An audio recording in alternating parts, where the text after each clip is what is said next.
Assalamualaikum warahmatullahi wabarakatuh. Salam sejahtera bagi kita semua. Oke kawan, kali ini saya akan mereview mengenai cara pembuatan transisi kawan.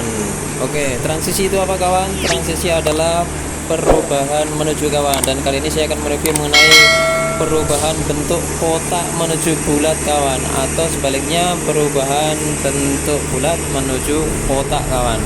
Oke, dalam membuat transisi ada dua teknik atau dua cara kawan. Yang pertama adalah dengan cara pemukulan. Diukur dulu keliling berapa diameternya dan berapa ukuran untuk bidang kotaknya, kemudian dipukul secara manual kawan. Itu adalah cara yang pertama. Yang kedua adalah dengan cara pengerolan platnya kawan pada bidang bulatnya. Jadi pada bidang bulatnya dulu itu di-roll, kemudian dibagi menjadi 4 dan diambil titik tengahnya, kemudian ditarik garis lurus menjadi segitiga sama siji, kemudian dilakukan pemotongan kawan. Dan ini masih pemotongan untuk bidang bulatnya kawan.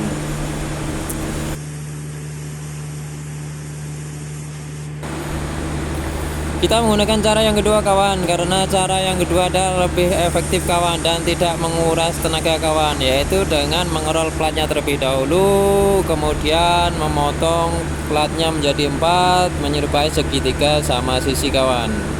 Karena cara ini tidak banyak menguras tenaga untuk pemukulan diameter bulatnya atau pemukulan untuk bidang bulatnya kawan.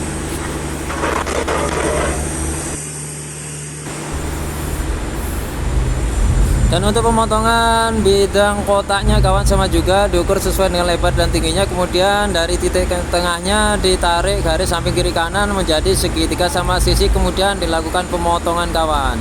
Dan ini lanjut ke penyetelan transisinya kawan, yaitu penyambungan antara bidang kotak dengan bidang bulat yang sudah dipotong tadi kawan.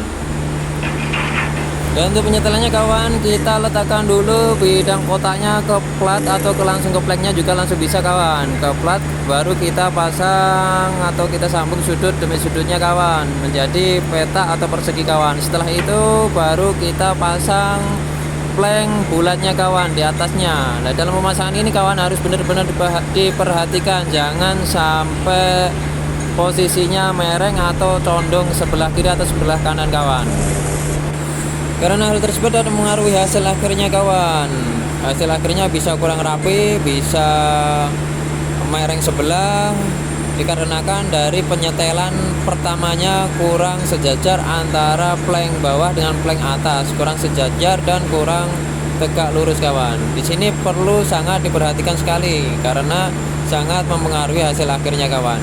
Dan nanti setelah pengetekan kuat baru dipasang plat untuk bentuk bulatnya kawan.